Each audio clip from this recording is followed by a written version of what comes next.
স্বাধীনতা, বাঙালির স্বাধীনতা ৭ই মার্চের ঘোষণার মধ্যে ছিল নিহিত।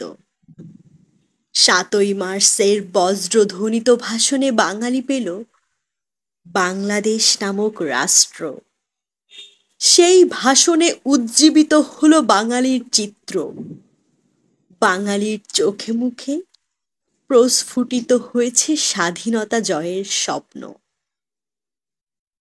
৭১-এর ২৫শে মার্চ। জানতে চাইলে প্রজন্ম, বলতে হৃদয়ে ওঠে কাঁপন। পাক হানাদার বাহিনীর হাতে নিরীহ ঘুমন্ত বাঙালির নির্বিচারে গণহত্যা আর ধ্বংস। চারিদিকে ভয় আর বাঙালির শত শত লাশ, গোলা বারুদের গন্ধ।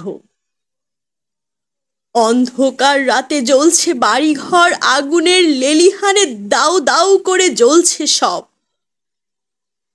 ভেবেছিল দমে যাবে বাঙালি মৃত্যু আর ধ্বংস দেখে।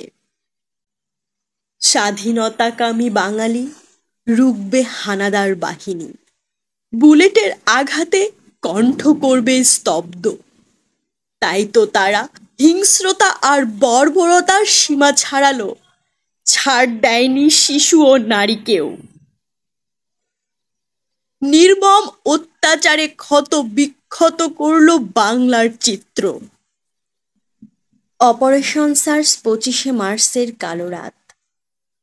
বাঙালির ইতিহাসের ভয়ঙ্কর ভয়াল রাতে বদলে দিল বাংলার চিত্র।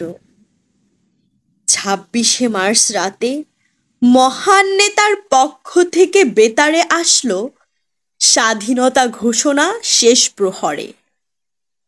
গর্জে উঠল বাঙালি, স্বাধীনতার স্বপ্ন দেখল।